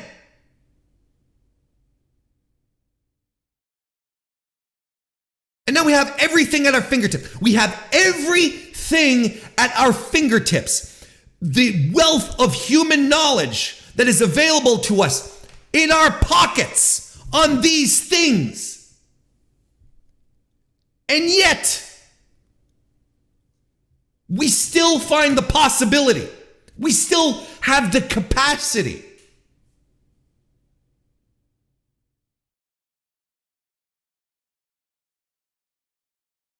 to have things presented to us in a discovery, in a way where it's like, This will titillate your senses. This will, you'll discover something here, and we won't even be bothered to find out anything about it. Our curiosity is shut down.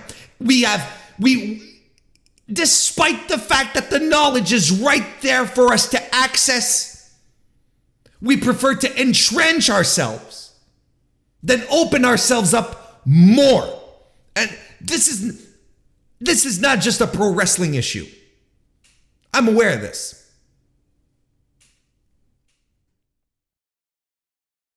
But it's frustrating and it's sad and it drags down internet discourse. People talk about an internet wrestling community. I remember an internet wrestling community. What we have now is everyone online. There is no internet wrestling community. It's people that are online who watch wrestling. It's not the same. You want to find communities of pro wrestling fans, you head to Discord. You head to the Mr. Warren Hayes Show Discord and other Discords of the like, where people actually talk about the fucking matches, where people are excited to discover new talent, where people are not dumb enough to sit around and think to themselves, I've never heard of this guy, I'm going to shut it down. That's enough.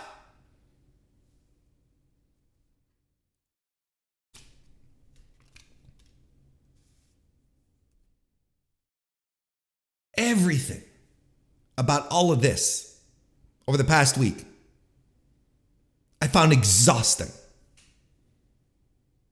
And the thing is that there's people I like who are on board with this, and I can't support it. And I'm thankful for everyone who is a member of the Mr. Warren Hayes Show Discord, because I feel we have a good time there. I think everyone is respectful. And we do have this sense of discovery, this sense of, wanting to dive deeper and explore more in regards to wrestling and have an open mind. It doesn't mean, and if you were just to come out and tell me, this is the thing, if you were just to come out and tell me, Warren, I don't like this, I respect you for telling me that. You don't like it, that's fine. Let's move on. We'll never talk about it again. But trying to create an issue, trying to intellectualize it. How can you have a dream match with only a week of build? That's the very essence of what a dream match is. What are we even talking about? Why don't you just come out and tell me? Just say it with your mouth, with your whole heart. I do not like this. I will respect that so much more than any straw man arguments you can create to try and make people feel that they are correct in feeling weird about it. That they too should come up with weird shit to say, this is bad. Omega versus Vikingo is not a bad idea on a random Wednesday night. This might be the only window that we have opened to hold this match on North American soil. Let's jump all over it. I don't need weeks of build for this. No one does. Even if you don't know who he is, you're going to watch it on Dynamite and you're going to be like, this guy. This is nuts.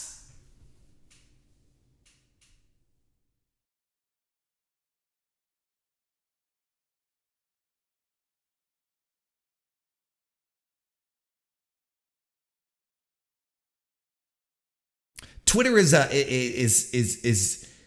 it's never been a place for discussion, for true exchange. It never has been.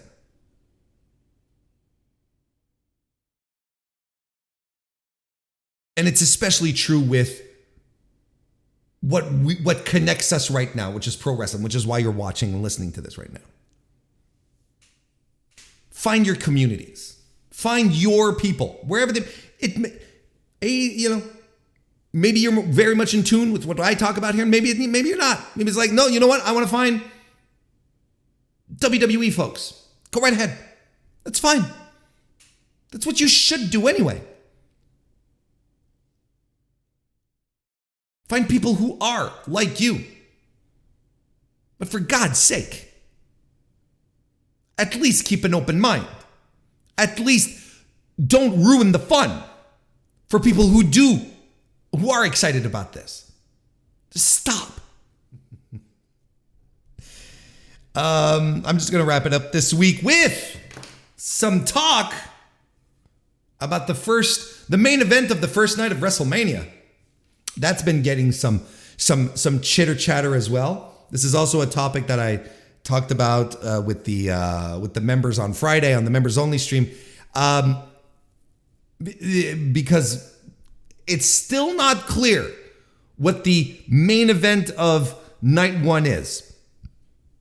Cody Roman, night 2, as it should be. But here,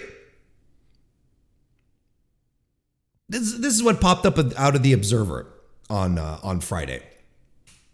And that sort of set up a firestorm of comments, not just by people online, but also from wrestlers and WWE adjacent individuals.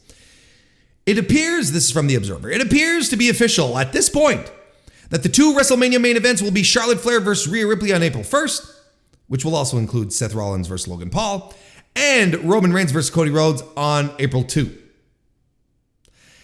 We had reported weeks back that Reigns versus Rhodes was the night 2 main event and that Flair versus Ripley was favored to be the night 1 main event. When we asked about Usos versus Kevin Owens and Sami Zayn headlining night 1, since at the time Zayn was the company's hottest babyface character, we were told that there were political reasons in play to where Flair versus Ripley would most likely get that spot. It is not clear that the Usos match will be on night 1, but when the original idea was to create a second world title with Rollins, Drew McIntyre, or Rhodes would be in this if The Rock was facing Reigns. As the 3 people considered for it, that was to be the night 1 main event. But it became the women's match when that idea fell by the wayside. At that point in time, the Usos title defense was scheduled for night 1. Now, of course, this makes a lot of people upset that it's not going to be Kevin and Sami versus the Usos on night 1 for the main event, right? Of course, it makes a lot of people happy that it's the women's match, right? And there's a case for both. I can't say that I'm disappointed in, Charlotte and Rhea main eventing night 1. I think it's a good move. I think there should be more WrestleManias being main evented, even if it's one night out of the 2 main evented by women. I think it's fantastic.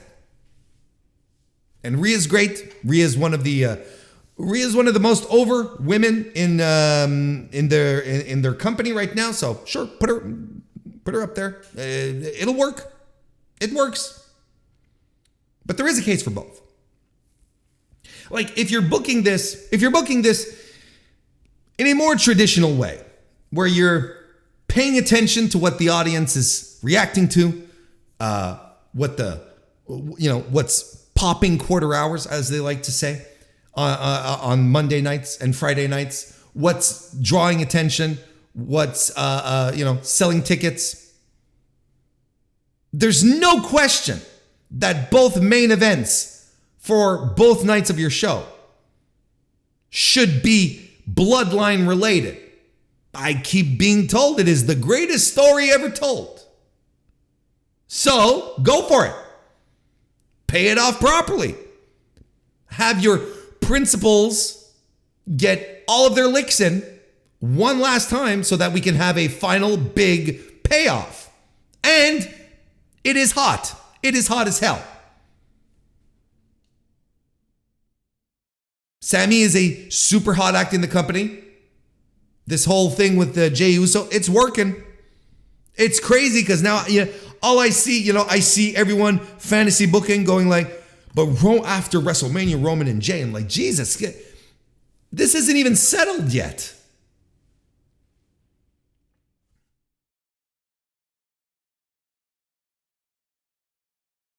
So if you're, again, doing this in a more traditional way, you're paying attention to your audience, and you're like, we got to give them a proper payoff. This is what you do. And besides, this is what everyone was telling me when Sami lost at the Elimination Chamber. Don't worry, Warren. Sami's going to get the main event in a tag team match against the Usos. Don't worry. Huh?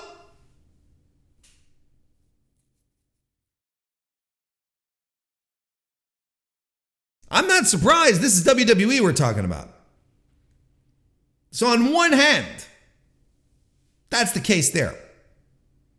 The other hand, you can make it. Charlotte is the golden girl of the women's division. She's the chosen one. She is the John Cena. She is the Roman Reigns. Why do so many people online? Why have so many people online turned on her? Why are so many fans turned on her and are like, oh, Charlotte, she's always involved in everything? Because they want her to be involved in all the top programs because she is the one. She's the one that Vince always wanted to be on top of things.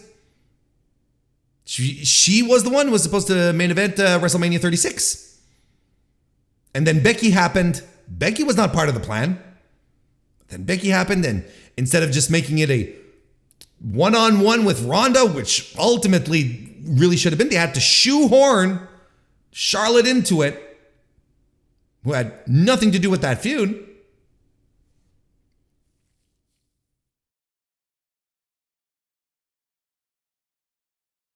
So she's getting her main event because that's who she is. She was probably promised a main event for quite a few years. I'm just saying probably. And now they have to act on it. This is the opportunity to do it. That's fine. And again, I don't have an issue with the women being in the main event. Absolutely not. I encourage it. However, this program with Rhea Ripley is super cold. Cold as ice. I'd even go as far as to say that every women's program for WrestleMania is cold. Maybe this is part and parcel for my preview next week. Stay focused on the situation here, on what we're talking about. The program is cold with Rhea. All they've been doing is talking to each other, and Dom, and I don't know why anyone would think that Rhea has a chance, because Rhea's just been smug. Everyone is smug in WWE. We're back to this now. There's no, outside of a few individuals, everyone is smug. No one gets mad. No one gets upset. It's just smirks and snide comments, and everyone is above everything.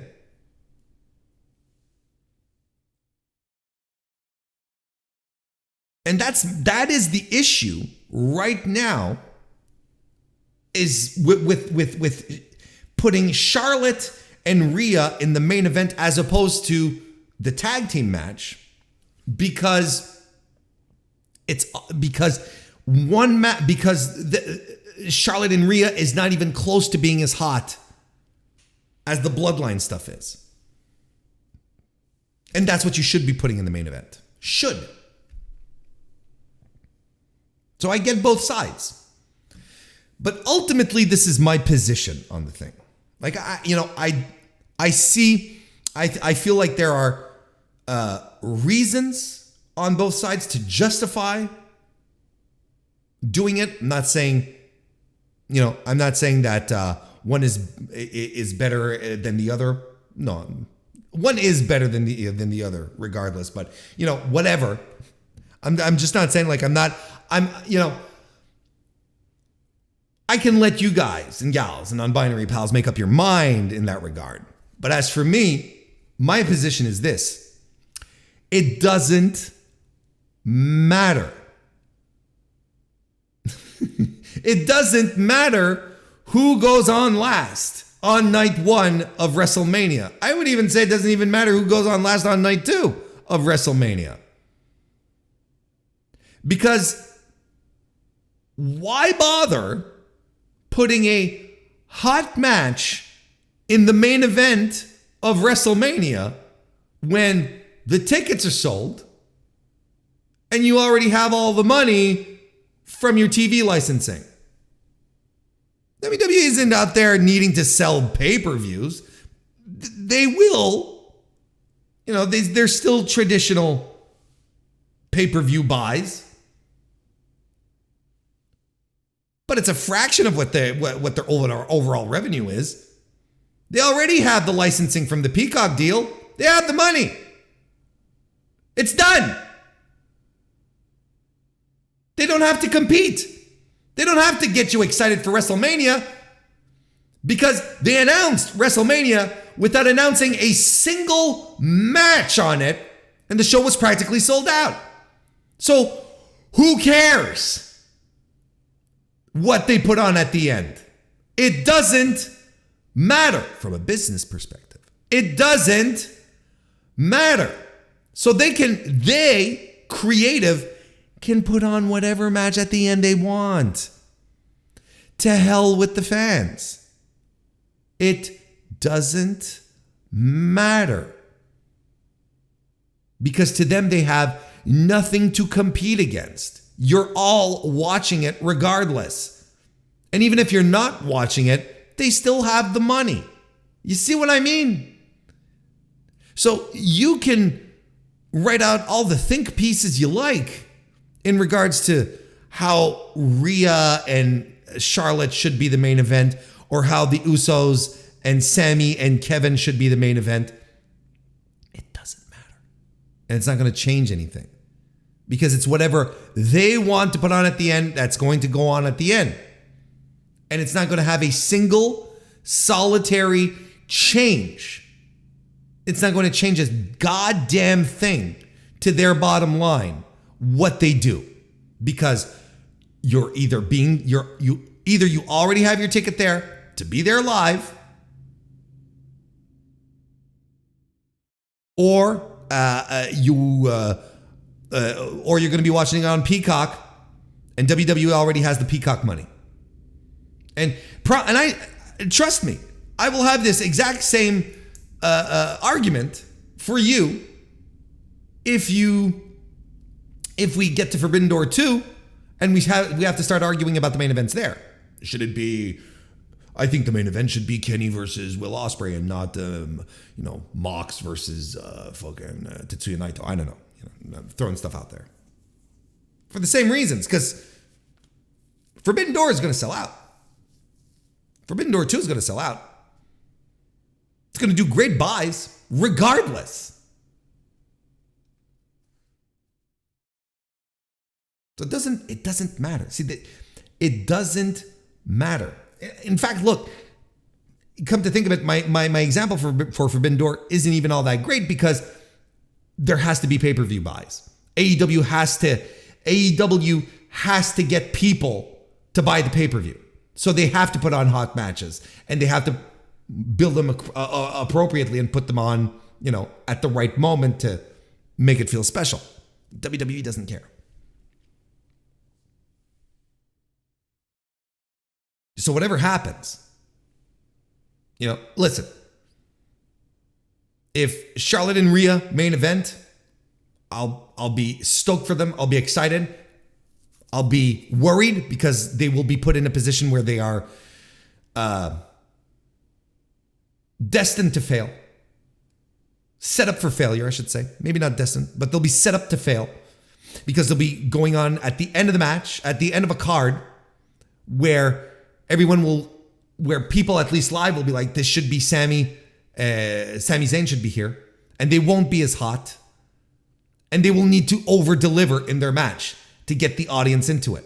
And I'm sure they will, but they're going to have to work hard as hell. It's an unfair position to put them in, is what I'm trying to say.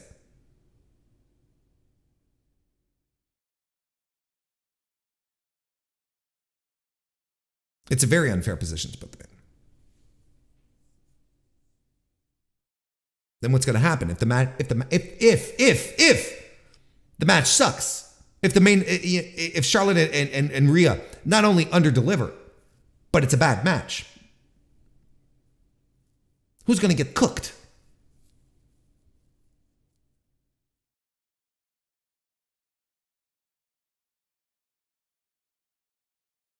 We'll see what happens there.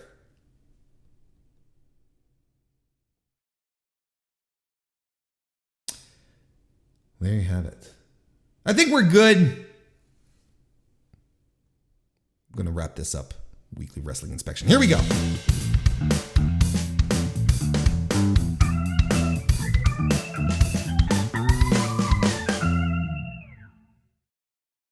I got cranky. Is it time for bed, Warren? You getting ornery because it's time for bed? I want to thank everyone for joining me live this evening on youtube.com/MrWarrenHayes. If you did, that's super cool. Consider one last time a like and or a subscription to the Mr. Warren Hayes Show channel here on youtube.com/MrWarrenHayes. I would appreciate it a great deal. And if you were listening to this on your favorite podcast app, thank you very much. 5-star review on Apple Podcasts. 5-star rating on Spotify would be great.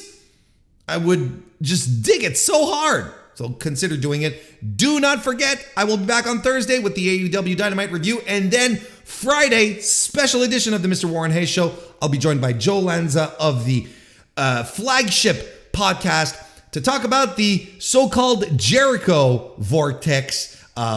Do people who feud with Jericho get sucked into a vortex of doom? We're going to break that down. Great little exercise. Hope you tune in for that. But in the meantime, I hope you all have a great rest of your week. Thank you again. I'll see you next time.